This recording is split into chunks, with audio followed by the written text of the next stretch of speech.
La semaine dernière, le Nouvel Observateur publiait le manifeste des 313. 313 victimes de viol qui voulaient ainsi dénoncer le silence, l'indifférence, la défiance qui entoure les victimes. Cette semaine, France Télévisions aussi a mis en place un dispositif. Et j'ai invité aujourd'hui l'un des signataires de cette manifeste à venir nous rejoindre. Marie Gentil, bonjour. Bonjour à vous. Je vais vous laisser vous installer, notamment installer votre table. Vous avez travaillé pendant une vingtaine d'années dans le secteur associatif et social. Vous êtes devenu artiste pédagogue et professionnel de la relation d'aide. Pourquoi vous avez signé ce manifeste ? Alors déjà, avant de répondre à votre question, j'aimerais vraiment pouvoir dire que j'ai trouvé très dommage que ce manifeste n'ait pu être signé que par des femmes, puisque le viol, et notamment le viol de l'enfance, concerne aussi bien des hommes que des femmes. Voilà. Alors la raison pour laquelle j'ai signé et participé à ce manifeste, eh bien, c'est tout simplement parce que j'ai envie, puisque c'est pas le premier acte que je pose pour faire évoluer les lois, les représentations, les mentalités. Donc c'est vrai qu'il y a vraiment des choses à faire bouger en la matière. Et comme toutes les femmes qui ont signé ce manifeste, eh bien, le viol, c'est mon histoire. J'ai vécu le viol dans l'enfance, j'ai vécu le viol aussi dans ma vie d'adulte. Et c'est vrai que je me suis retrouvée confrontée à un véritable mur de silence, comme on dit, un vide. Mur de silence que j'ai rencontré d'abord dans ma famille, puis dans mon environnement, dans ma culture, dans la loi, voire même jusque dans le cabinet des psys. Donc voilà, je crois qu'il y a vraiment des choses à faire évoluer, et notamment en termes de loi, mais aussi en termes de culture, d'éducation. Quelle est la priorité pour vous ? Aujourd'hui ? Oui.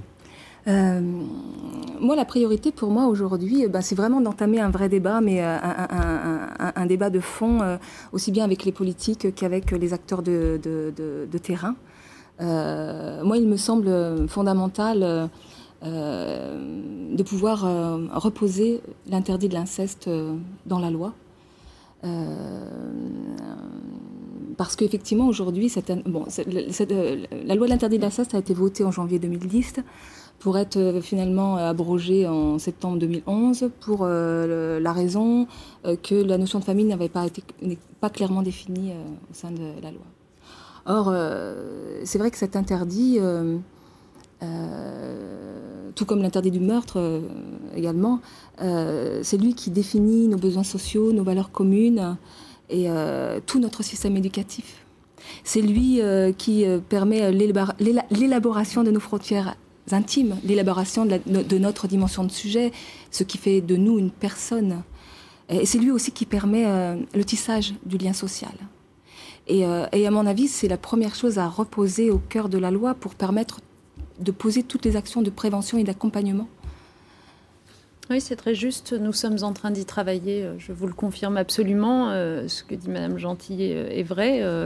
Le Conseil constitutionnel, saisi d'une question prioritaire de constitutionnalité, a, un peu comme il avait été amené à le faire sur le harcèlement sexuel, invalidé le délit d'inceste tel qu'il était inscrit dans le code pénal donc récemment. Et donc nous sommes en train de travailler à le faire revenir sous un format beaucoup plus protecteur et plus précis, parce que ce qui était reproché à l'incrimination par le Conseil constitutionnel, c'était en effet l'imprécision. Vous avez écrit plusieurs ouvrages. J'ai entre les mains l'un des derniers qui s'appelle « Non, je ne suis pas à toi » aux éditions Erol. Et vous parlez de ce qui s'est passé, donc de votre inceste, mais vous parlez beaucoup de ce qui s'est passé après. Vous dites « Ma vie, c'est un concentré des violences faites aux femmes. Violences conjugales, l'errance, la drogue aussi. » Et ce qui est très frappant et très fort, je trouve, dans votre ouvrage, c'est cette espèce d'incompréhension perpétuelle des professionnels de l'écoute qui, a priori, sont là pour nous permettre de surmonter les difficultés. Et avant de trouver un psy ou quelqu'un qui puisse vous écouter, entendre votre souffrance, j'ai mis énormément de temps. J'ai l'impression que c'est aussi pour ça, aujourd'hui, que vous avez accepté de venir sur le plateau en parler, parce qu'on sent qu'il y a un besoin de former des gens à l'écoute, et notamment à l'écoute de ces violences. C'est vrai, il y a vraiment quand je parle de vide, c'est vraiment aussi bien le vide de la loi que le manque de repères total. mais dans nos représentations communes, quand on parle de viol ou de viol de l'enfance, enfin de l'inceste, on est dans des représentations extrêmes et souvent erronées, parce que l'inceste existe sous la forme génitale, mais pas que, il existe aussi sous sa forme affective et psychologique. Le viol psychologique est quelque chose de fondamental qui peut avoir des dégâts tout aussi importants que le viol sous sa forme génitale.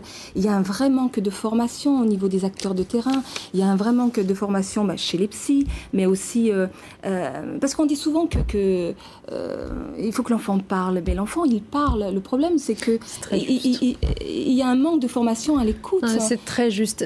Pardon, je vous interromps une seconde, mais ce que vous dites est très vrai pour les enfants, c'est très vrai pour les femmes victimes de violences sexuelles ou de violences conjugales.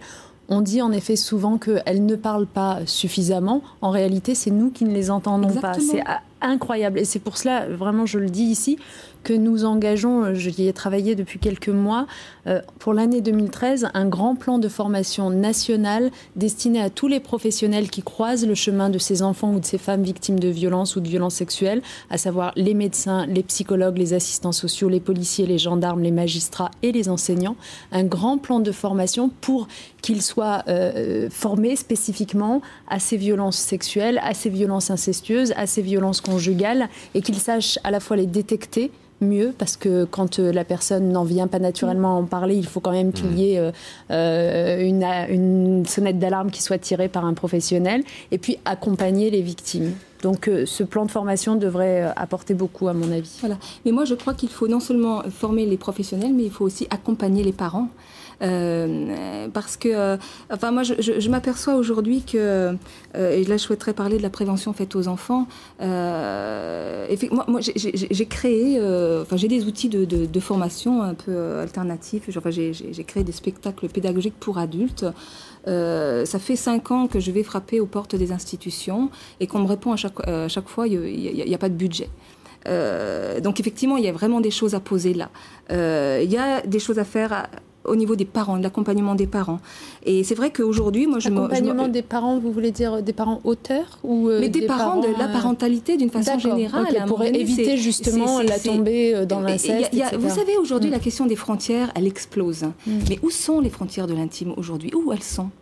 Qui peut répondre à cette question-là? À partir de quand les limites sont-elles transgressées? Il y a beaucoup de parents qui ne savent pas répondre à cette question. C'est vrai que la parentalité, c'est un sujet que notre société n'a pas pris à bras-le-corps. Moi, je pense aussi que nous gagnerions beaucoup à avoir des espèces d'écoles de parents, enfin des endroits où les parents soient en effet accompagnés dans un rôle qui est assez mal défini finalement et dans lequel on pourrait les aider. Je pense pas, en particulier, même si on sort un peu du sujet des violences, mais aux familles monoparentales, avec souvent d'ailleurs une femme à leur tête, elles seraient sans doute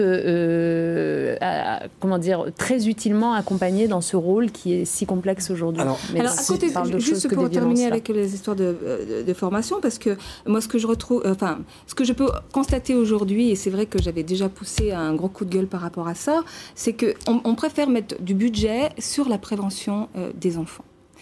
Et moi, je dis qu'un enfant, il n'a pas à être prévenu. Un enfant doit être éduqué, ce qui n'est pas du tout la même chose. D'abord, on sait qu'un enfant, prévenu ou non, ne peut pas dire non. Deuxièmement, la prévention faite à l'école a le mérite de libérer la parole des enfants victimes, mais elle a aussi l'effet pervers d'introduire de la peur auprès des enfants vis-à-vis de leurs parents. Est-ce que c'est le but de l'éducation ? Enfin, faire de la prévention auprès des enfants, c'est rendre l'enfant responsable de l'arrêt des violences familiales et donc de la violence elle-même. Est-ce que c'est aux enfants de poser les limites, de dire non? Madame Gentil, je vous ai demandé de prendre votre guitare parce que vous êtes artiste et je vous ai demandé de pouvoir nous jouer une de vos compositions ce matin. Une des compositions qui fait partie du spectacle que vous donnez. Eh bien, on vous écoute. Comme une abeille contre la vitre, tu te cognes au monde. Dois-tu lutter contre l'oubli? Tu ne le sais plus vraiment. Tu ne le sais plus vraiment.